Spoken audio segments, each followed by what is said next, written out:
All right, guys, welcome back to episode 2 of the Idaho Vibes Talk Show. We're back today to talk about another upcoming development here in Idaho Falls. This one is called Orchard Park. Have you heard anything about Orchard Park, Dev?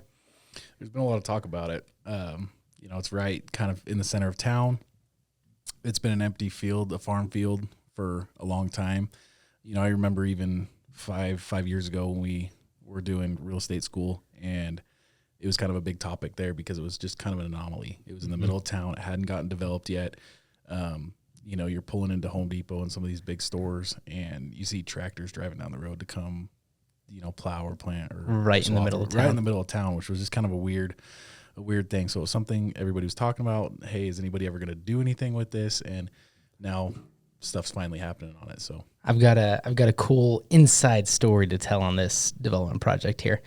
So I had a client, and before this ever got listed a few years ago, we were negotiating for like 6 months with the sellers of this. It's 60 acres right in the middle of town.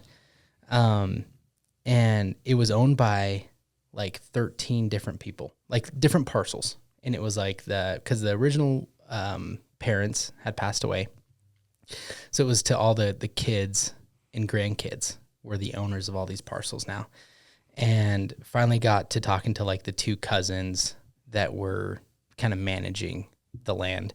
And their parents, the family they had basically owned like, 100, 200 acres right here. So they had sold the land. If anybody knows where the Apple Athletic Club is, you turn down Jenny Lee Drive. Well, Jenny Lee was one of the owner's daughters of the land. And so they each have there's some names of the roads there that are like the kids' names, but they essentially own the land where Home Depot is, Sam's Club, Albertsons, Starbucks, the Apple, the single family subdivision to the east of those roads there. That was all their family's land. And so they've sold it over the years. I think they actually still own the land and the building, Home Depot, like that Home Depot's in, and they just lease it to Home Depot. So they're very well off. None of them, I think there's only one that still lives here in Idaho Falls. The cousin that I was talking to lived in Vegas. And anyway, we were really close to buying it, and then they decided they wanted to list it, and they wanted to shoot for a higher price. And they got their higher price. It sold really quick. So were they just leasing it out to this farmer then to farm? Mm-hmm. Okay. Yeah. And there's two houses on the west side. That's right. And one of the nephews was living there in the house. And so that was part of it. Like, they wanted to see if we'd section off the very southwest acre where the one house was so that they could still live there. Which was literally the most prime piece of the whole thing. Oh, yeah, that corner lot. So that'd be the corner of 25th and Holmes. Yeah. Yep. Yeah. So, and they wanted, and they knew that, that corner street there for like a bank to go in there or something would have been pretty valuable. So they kind of wanted to hold on to that and just let them live there for a little bit longer and let this get developed. But turns out the Utah company that came in and bought it, I think it's Wasatch Development. They didn't negotiate any of that. It looks like they bought the whole 60 acres. It was listed for $13.9 million. When we were negotiating it, we were trying to get it for like 11, and we were close. We almost had them. But anyway, so that's a little inside scoop on the land there. But it's really cool to see what the development company that did buy it, what they've come and done so far. Like you said, growing up, I grew up here, went to Idaho Falls High School. My dad lived on the south side of town, and so I would drive by this daily. Multiple times a day. Grew up going to the Apple Athletic Club, and it was such a pain. If you're coming from the south side of town to get to the Apple, you'd have to go down 25th and then go around the neighborhood, and there's like 3 or 4 turns in the neighborhood. But now you got a straight shot right down to Jenny Lee Drive. They connected Jenny Lee Drive to 25th Street, which was awesome. So now you can cut right across the field. Which I'm sure for that neighborhood, it's kind of a love-hate relationship, right? Oh, They love that they don't have cars flying past their houses anymore. But all of the houses that are on the most, what would that be? West side now have the townhomes in their backyard. So it's kind of a love-hate there. And that's always what the city wanted. They wanted to kind of transition from the single-family homes to townhomes. And then they're going to go higher density as they get more to the west side towards homes. Which is kind of a good transition because you've got the single family to multifamily to the commercial, and then coming the other way, you have commercial to, I guess, lighter commercial, then the park, and then residential. So it kind of separates the residential a little bit from the commercial stuff. Yeah. And I love this area. I'm so glad it's getting developed because it's right across the street from Community Park. I think Community Park is a huge asset to our area. I mean, they've got the softball fields, soccer fields. They've got the track that goes around. So I'm really glad to see this kind of finally getting developed, and I'm excited to see what kind of commercial spaces go in here. So to kind of break down this project, they've got one section that's the multifamily development. So that's where they're doing their townhomes, apartments, and senior living. And right now they've only got the first phase of the townhomes done. And I was looking at their website because I was just kind of curious. When they started going in, I was like, man, are they going to sell those or are they going to rent those? And then they started throwing solar panels on them. And I'm like, oh, they're definitely going to rent those. No builder throws solar panels on something they're going to sell. But yeah, they've got a few different layouts. I'm going to pull up, and if you want to pull it up, Kyle, the Orchard Park townhomes. I'm going to go to their floor plans. Go to the other tab, the 2-bed. Yep, that one. Okay, so they've got their floor plans here. They're 2-bed, 2.5 bath townhome, and then they've got a 3-bed, 2.5 bath townhome. I think they also have like a 2-bed, 1 bath. Doesn't show on here. They might have leased all those out because it shows that rents start about $1,600, but then you look at the 3-bed, 2.5 bath townhome that starts at a little over $2,000 dollars a month for rent. Which, dude, and there's only 3 left. Yeah. They're like, I drive by there and I'm like, majority of all those units are already rented. So it's crazy to think about. I mean, it's 1,400 square feet. It's a good size. And the bigger units that start at 2,000, which when a company says they start at 2,059, it's like, you're probably going to end up around 2,200 or something like that. Right. But that's, it's kind of crazy to think about, like a townhome renting for $2,200 a month. But obviously it was needed in our area. Like if they don't have that many left, and they've got the single car garage one, which I'm assuming is probably a little bit under $2,000 a month. I'm curious. I haven't walked through these units. From the exterior, they look nice. Like I like that they did all the landscaping. Like it looks clean. And so I'm curious to see how the inside and the build was on the interior. It's going to be interesting. I mean, really, there's nothing there right now. You have the townhouses, and you have, Apple and that kind of stuff. It's going to be interesting to see what happens to the prices of these once this little community goes in. Once they're within walking distance of some restaurants, walking distance. It's kind of debatable of what's going to go in there exactly yet. I've heard maybe a hotel, maybe a gas station, but either way, I mean, walking distance to these things is going to just make these even more valuable. Interior finishes look pretty good. Looks like they did quartz countertops, like entry-level quartz. They got some good windows. Yeah, no, not bad. I mean, I'd say kind of your standard, kind of medium to standard finishes. This picture right here, like you see those houses that are on the east side. Yeah. There was actually quite a few of those went for sale in the last 3-4 years. I think as soon as this land got bought and they knew that there was going to be development here, some of those people tried to sell. But can you imagine, like, you bought that house 20 years ago, even 10 years ago, and you've got this just farm field in your backyard, and you think you just made out like, I've got no backyard neighbors, got a nice little house, and now you've got these 2-story townhomes towering over and looking into your backyard. It's always such the hard thing with when you're buying a home and you back up to farm field. I know as agents, like, we get asked that all the time. It's like, oh man, like, you got no backyard neighbors. And a lot of agents pitch that, and it's like, yeah, you have no backyard neighbors for now, but and then it's like, oh, they've been farming that land for 50 years. It's like, yeah, but at some point they could sell. Yeah. Well, it's just like us. Our house backs up to a field, right? And eventually they're going to put something there. But I think I've kind of pushed my luck, and I'm not going to stay long enough to find out what's going to go in there. Oh, yeah. But it's been nice, and it is nice until it's not. Correct. And I even have a client that lives in a really nice subdivision, and they back up to some farm field, and they've done that. I mean, it's been there for forever. And I think Rockwell just bought that land. And so as soon as they bought it, they're like, oh man, we're going to find a lot to build somewhere else just because get it listed. they know what kind of traffic and stuff that's going to bring in. But not that it's a bad thing. I mean, we need more housing. We need some more inventory. And so I'm glad to see development projects like this going up. And it's cool to see that this is kind of a planned development where it's not just townhomes. It's a mixture of townhomes, apartments. It's got some senior living, which is a topic I want to discuss at some point because we've actually seen a lot of senior living or like 65 and older, 55 and older communities go up around the area. And I guess I just didn't realize we have that many 55 and older people that want to live in those communities. Yeah, we have quite a few. And something interesting about these townhomes, if you can go back to one of the pictures, Kyle, it shows the roof. I know you had said, we were curious, are these going to be sold? Are these going to be rented? Are they going to hold them and rent them?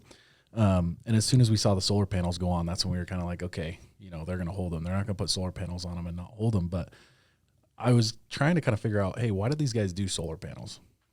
Because that's not something that's been done in Idaho Falls before. I mean, yes, we have solar panels on residential homes, but on a bigger multifamily project like this, we haven't seen it. Now, Wasatch Development, this is their first big project in Idaho. They haven't come up here yet. So it's an out-of-state developer with some new ideas, fresh ideas.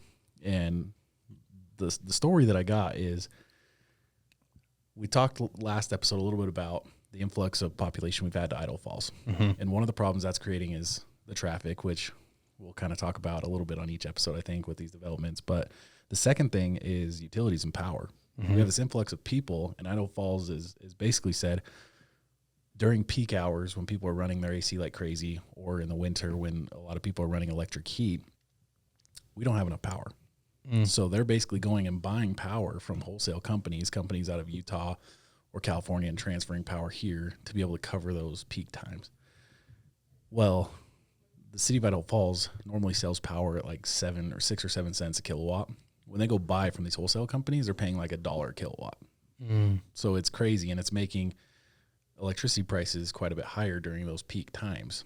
So that's why they've come up with some different ideas of like kind of the flat rate, where you pay a flat rate throughout the whole year. They kind of average things out to kind of make it easier, so you're not paying huge bills in the winter and not as much in the summer or whatever. Interesting.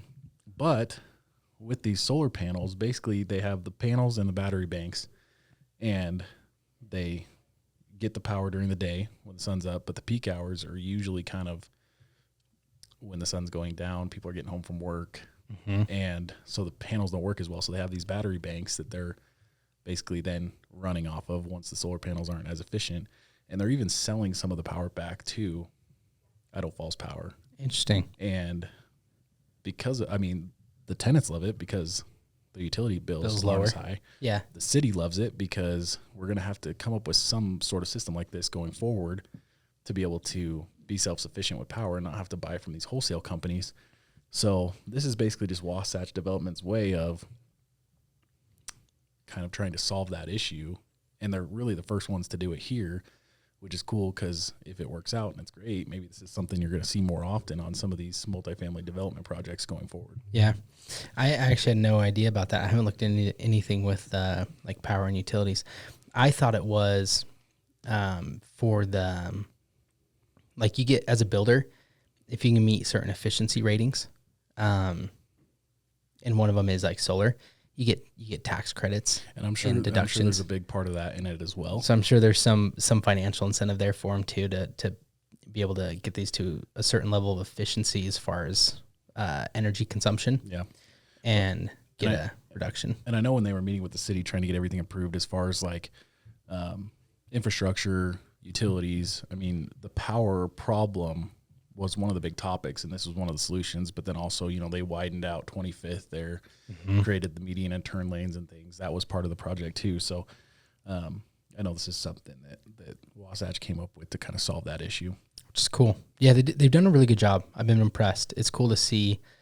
Nothing against local builders and developers, but local builders and developers are pretty small, and because they're small, they don't have as much experience, and they usually try to do things not as put together. Does that make sense? Like I see a lot of builders and developers that'll do a townhome community, and it's like they don't put in the landscaping up front, like they would till the very end, and it kind of just looks like crap.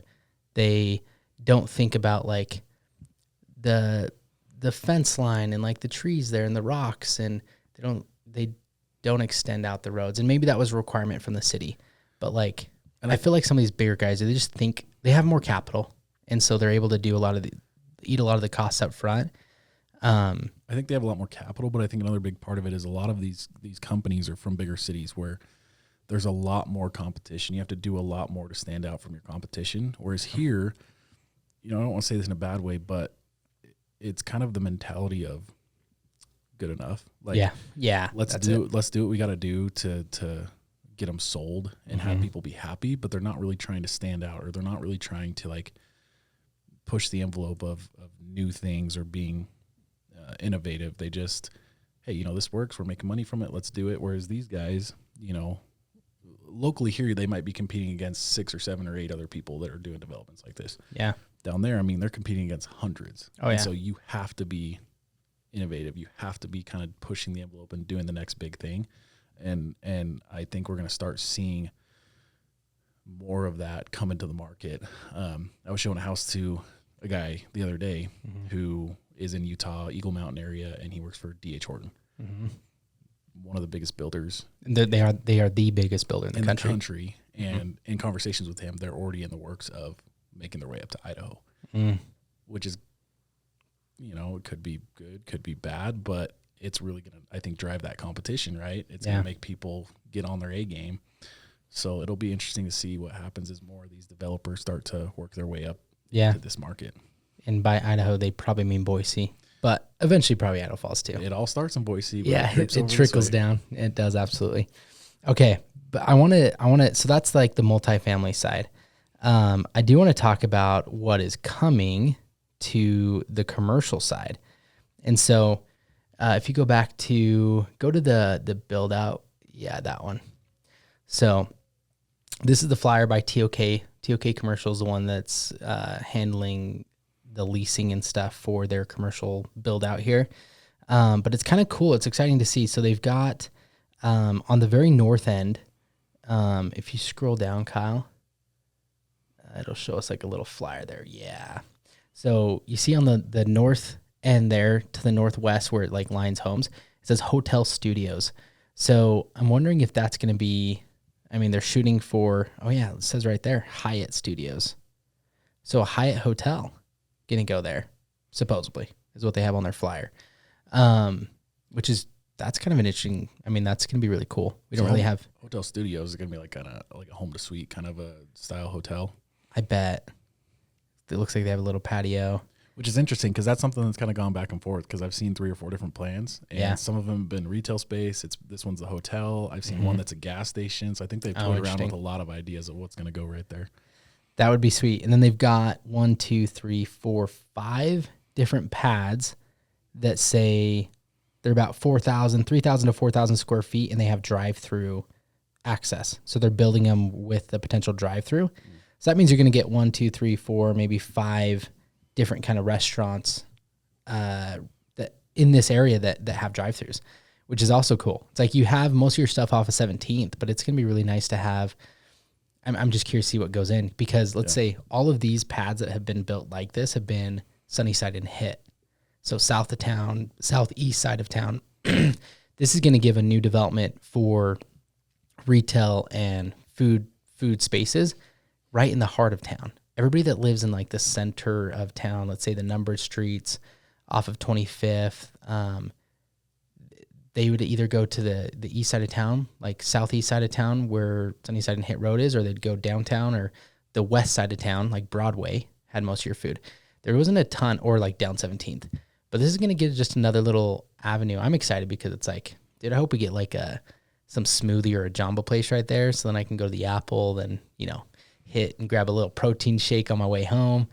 We'll have to get kind of crazy in the comments. You guys try to guess what you think's going to go in there, what you'd want to go in there. I'd like to hear like what people would want. I guarantee people are going to be yelling out Chipotle. Oh, Be yelling out Trader Joe's or be yelling Chipotle. the stuff you see all the time. But Chipotle did go in Rexburg, so Yeah. they might be open to it. It'd be interesting if they came to Idaho Falls. Probably a cookie shop, a soda shop. Just kidding. A car wash. A car wash. No, it would be freaking sweet if we got a Chipotle. And Bree would die if we got a Trader Joe's. I've heard rumors that we're going to get a Trader Joe's, but I can't find evidence that it's been confirmed yet. But if we find it, you'll know. But if we find it, Idaho Vibes will be the first to make it known. The other thing that they're going to do here is they're going to do some medical space, which is kind of cool too. Again, medical space has always been, well, not always been, but a majority of the medical spaces, Sunnyside and Channing Way, which again, kind of southeast side of town. This is going to give some medical space right into the heart of town, which is cool. And then what I'm really excited for is they've got like 60,000 square feet of office space. It's a multi-level building that they're going to do for office space. I would love to get an office space here. One, because I'm excited about where it's located and the fact that you're going to have some restaurant food options. That's one of the biggest things we've liked about being downtown is that we've got access to like walk to lunch in different places, coffee shops. It'd be really cool to be here because you're in such close proximity to really everything that you need. And you're right around the corner from the Apple. So you can go to the gym, then go to the office. It would be so sweet. I'm talking to them. They said that the office space is planned for Q3 of 25. So right around the corner, not too far out. But we're gonna try to see if that's a possibility for us. Our lease ends here in June, so we're on the hunt for office space. If you guys are listening out there and you know of anywhere that isn't listed or that's going to be coming up for office space in Idaho Falls, let us know because we're on the hunt. Yeah, finder's fee. We'll take you to lunch. Yeah, I'll get you something nice if you tell us about it, and we end up leasing somewhere or buying. If you guys have anywhere that like commercial space that's going to be for sale, I would definitely do something really nice for you if you can get us something for sale. It's so hard because, dude, like there's nothing for sale for commercial space right now, at least for like that's office. And I would love to buy something. That way we can really kind of customize it. It's interesting that there's not more stuff for sale because with the market, kind of commercial market being the way that it's been, there's been a lot of spaces that have sat empty for a little while. So I'm surprised there's not more that have been up for sale. I think they're worried about maybe not getting the price they want right now. True. Just because it's kind of so stale. But one thing, like with this whole commercial space that I'm kind of interested to see is a lot of the commercial stuff that was bought in the last 3 to 4 years was at really low interest rates. And now that rates are higher, like a lot of the commercial loans are, let's say, 5 to 10 year loans, and they have to refinance. Well, the problem with that is like, if you're having to refinance when rates are 6%, versus your 3% that you originally financed at, the likelihood of that building cash flowing positively is very slim, because your payment's going to go up significantly. And so a lot of commercial debt is coming due that's going to need to get refinanced. And I don't think a lot of the people are going to be able to hold on to it because it's not going to cash flow. And if it doesn't cash flow, the bank's not going to loan you on a negative cash flowing asset. And so it's kind of interesting to see. I don't know if we have so much of it here in Idaho Falls, because there just hasn't been a ton of big multifamily projects that have been developed or big office spaces or anything. But I definitely know in some bigger cities there's been there's going to be some pretty bloody things that happen in the commercial space because things are going to be discounted pretty heavily when people can't refinance. So interesting thing to see, but I don't think we have it here. I think a lot of the office space has actually been pretty, it's been leased up. We don't have a ton of vacant office space. I mean, we're looking right now. There's like, I don't know, you can count on one or two hands all the spaces that are available. Yeah, really a lot of the stuff that's available is like old medical offices or like just really small kind of mom and pop shop style commercial space. And then a few like huge retail spaces that I'm like, you got to get a big box store or something in there. Nobody's going to come in and rent the old, there's one that was listed. It's the one over by Woodruff. What was in there? Like Big Deals or something like that. Oh yeah. It was Big Deals. And then there was like that big medical office that they had listed on Woodruff too. Yeah. That it's just so unique that it's going to take a really specific business to take that spot. Yeah. Which in that like commercial space, like buying and leasing out commercial space, it can be lucrative, but dude, you have to have a pretty big appetite, because it's great when you can get a 10, 15 year tenant in there, but like you might have it sit vacant for a few years until you find that tenant. So you got to have a strong stomach for that. Some deep pockets. Yeah, commercial, there's levels. Start with single family, then go to multifamily, then go to commercial if you're looking to invest. Don't jump it right into commercial. It's a different game. You got to be ready for it. Anyway, so that is the Orchard Park development. As we get some more news that comes out on it, there's not been a ton that's been released as far as like who's going into these buildings yet. But as it comes available, we'll definitely do another episode as we get some, like, you know, if we start getting some of the retail space locked in with some potential like restaurants and vendors that are coming in there, we'll definitely do another update video on it. But I wanted to talk about it because people see the townhomes going on. They see like the dirt getting moved over there, and a lot of people just don't know what's happening. But it's a mix of multifamily, townhomes, apartments, some senior living facilities, and then it's going to be a mixture of office space and retail space on the west corner. So be prepared for that. And if you're a business owner looking for some space, know that this is coming. And I think they're planning to have a lot of this built out by the end of 2025. So if you need help getting in contact with somebody to talk about reserving any space, shoot us a message. We're licensed real estate agents, so we can definitely help you along with that. And we can do commercial too. A lot of people don't know that retail agents can do commercial. We all have the same license in the state of Idaho. Commercial agents don't really have any other licenses. It's maybe they have a certificate or something that makes them commercial, but we can handle lease negotiations. We do it for ourselves all the time. So we're happy to help clients with that too. So if you guys need space, let us know. Keep an eye on this project. It's going to be cool to see how this gets developed out here in town. And anything you want to say, Dev, before we wrap this one up? No, we're just going to keep trying to bring you guys information that you're looking for on developments or just, you know, events or things that are happening around East Idaho. And we're glad you're here and listening to what we have to say. Love it. Love it. Okay. Well, and today is, we're turning into the new year. Turning into the new year. So we'll see you guys next year. 2025. Okay. Till next time, we'll catch you guys later.